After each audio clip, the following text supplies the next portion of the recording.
history of this festival? How did it come to this year? Well, we're at our 31st.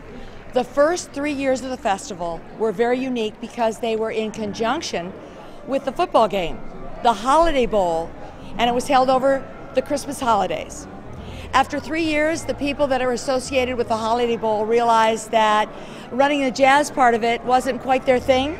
They kept the parades, they kept some of the other functions, but the Jazz Festival was a bit too much.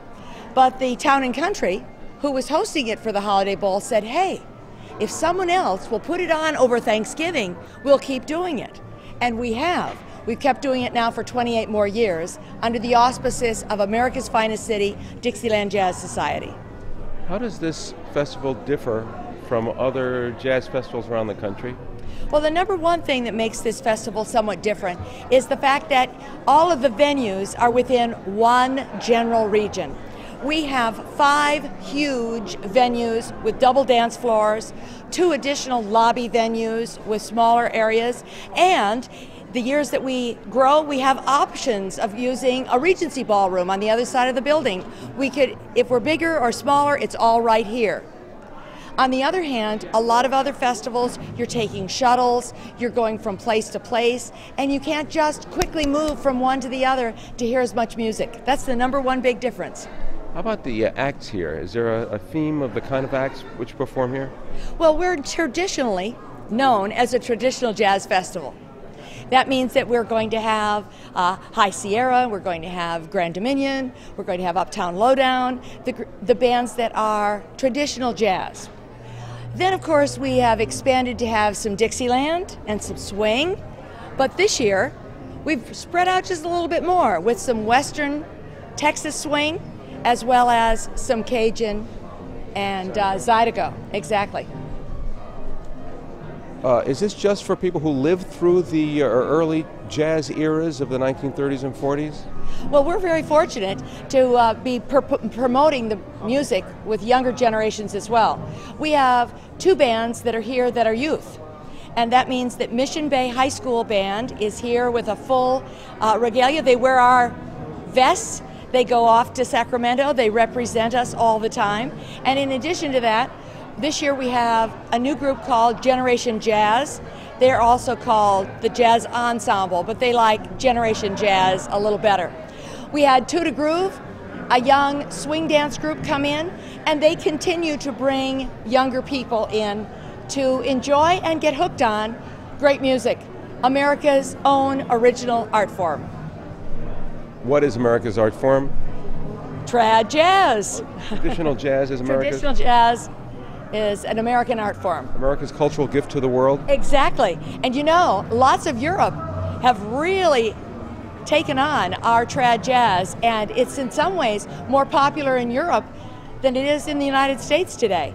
But it goes through cycles. It becomes more popular, then it wanes a little bit, then it comes back up again. And it'll have another rebirth, who knows when. It's on the upclimb right now. Is there an opportunity for people who are musicians to come here to the festival and get something special out of it? Well, when you say musicians, if you're talking about amateur musicians, we have a great opportunity to jam with several excellent leaders and directors. And that means that the JazzSea Jams, as they're called, they're often run by a man by the name of Dick Williams. This year, Jay Rice ran them. He did a phenomenal job. He has a set back line, and it went really well. What's coming up for next year, after this year? What are you looking forward to for 2011? In 2011, we do have a lineup that's pretty much set.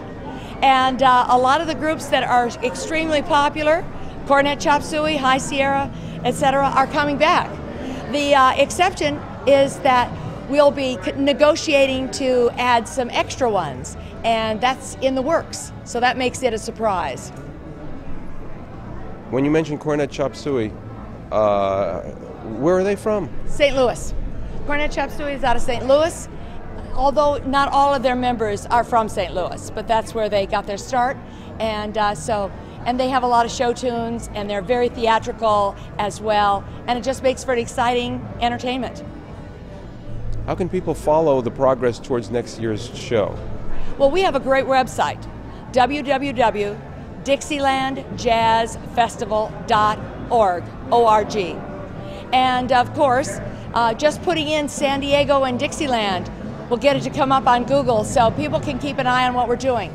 We do have a monthly activity year-round. Once a month we have a dance at the Lafayette Hotel on El Cajon Boulevard.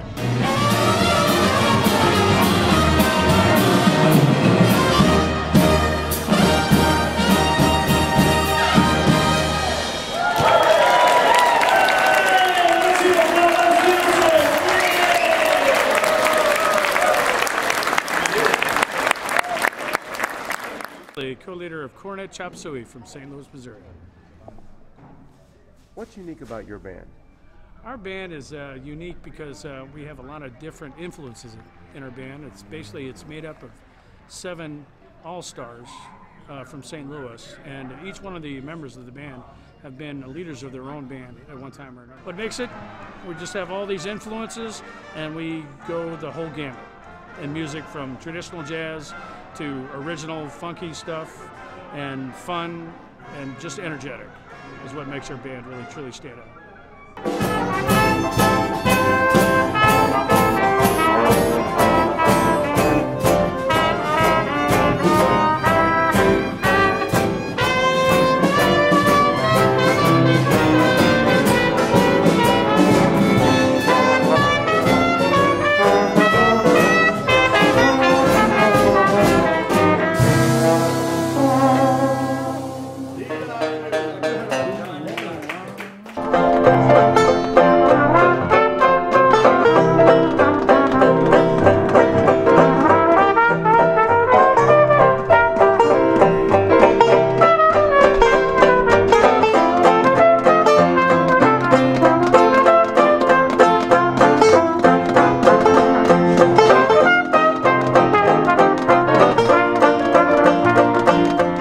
I know we had 17 people, somebody counted, on this stage playing in one of the sets yesterday, and generally there's about 7, so that was 10 extra players that got an opportunity to play, and we've done that 8 times. So, I mean, if you took 8 times 17, that's a whole lot of people that probably would not have been able to play anywhere at this festival, okay?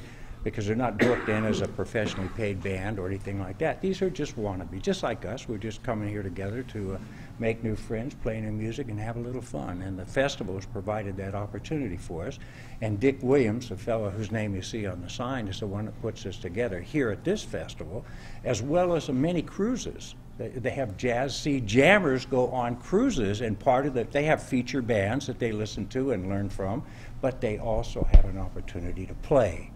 And that's what makes it so nice. So if it weren't for this, it'd probably be 150 or maybe even more people that would have left their horns at home and not had an opportunity to participate. So, and we're talking in the blue hair range as well, from high school right on up to our age. And I don't know, but you look like you're not even old enough to have a driver's license yet. But I've just clicked 70, I'll let you know.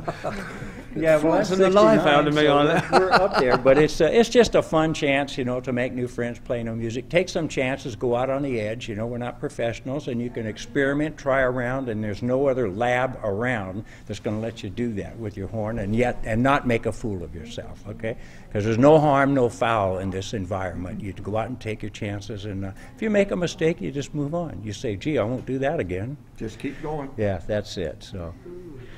Anyway, we're just pleased that the festival let it happen, that we're here to be a part of it, and thank you for coming by to share the opportunity and experience with us. You know, hope we get the word out to more people. Yeah. I was brought up on American jazz, you know, Turk Murphy and all that, and then I heard about the San Diego Jazz Festival. That's 4 years ago, so this is our 4th year, and I just love it. You know, I've got some great friends met here. You know, some banjo players. There's Ed, Jim, the 2 Jims. What kind of respect is there for American players among the British? Hell of a lot. I mean, you've got a lot to answer for, I can tell you. You guys. Yeah, well, we got a guy called Ken Collier. I don't know whether you've heard of him, a trumpet player. He spent quite a bit of time in New Orleans, apparently quite a bit of time in the prison over there. So, but anyway, he brought all the jazz over to England, and George Webb sort of picked it up and brought George Lewis over and the band. I can remember going to see George Lewis and his whole band at Tottenham Court, absolutely knockout. And I haven't heard anything quite to that standard yet, apart from some of the bands over here. But it's good, great, enjoyable. If I could add something, I think it's kind of interesting is that all the people that were here do not play in bands, as Jay said earlier. However, the music that we have is just, we have what we call a lead sheet, has the notes, and after that you're on your own. And we never practice with these people. So they come out here and they're thrown into this with us, and we're thrown in with them, and what you do is you just start doing what you want to do with the music, staying within the structure that we have, the chord structure, and then you play. But if you were to say, that, have I seen these players before? Some of them never before. And we sit down, and what's the interesting thing is we can make music.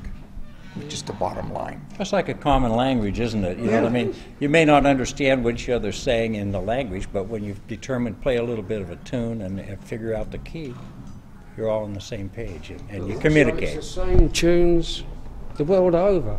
Germany, England, all the standards you play here, it's our standards. So, and it all started over here as well, you know. Bob Scobie got a lot to answer for as well. You know, now George Webb, he sort of kicked it from the swing bands of the 30s, 40s, and then brought the traditional jazz in. The Jazz Society has an archives, we call it an archives, it's really a library, of over 2,000 small band arrangements, mostly Dixieland style. Very few places have arrangements. For small not lead bands, sheets, but this is an arrangement for a combo. Where we provide an arrangement that has the music written for each of the instruments in the band. Where did these arrangements come from? Well, mostly donations. Musicians and band leaders who have had libraries of arrangements and who have gotten out of the business or become deceased, donate them to the jazz club, and I organize them and fold them in. We have a website, and people find us through the website, and we have contacts in 48 of the 50 states. We have contacts in 37 foreign countries. The archives is very much, I'm saying it wrong, but it gets used a lot. We have contacts almost every day. And can these arrangements be published? A lot of them have been published. Most of the arrangements are in the public domain because most of the music that we play is traditional music.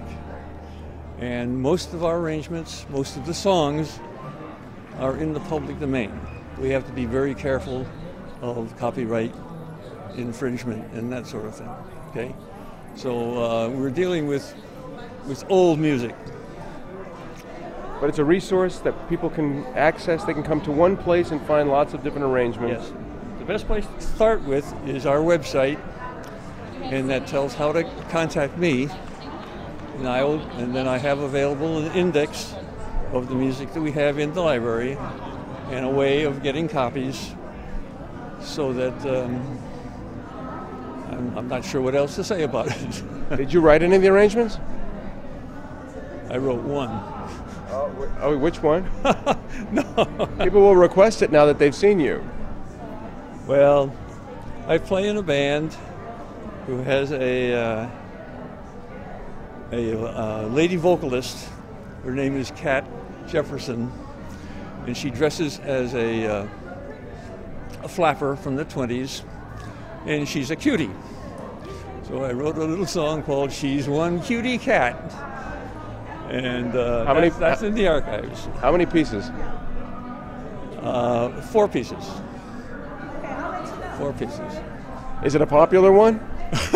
It is in our band. It is in our band. Locally, I'm not sure more than anybody's heard it except local people. Great. Thank you very much. Okay, Scott, I hope you I'm going to write down the spelling of your I name. hope you can patch them. Well, the storm clouds gather out across the sea. Now spreads allegiance to a land that's free. Let us all be grateful for a land so fair as we raise our voices in a song.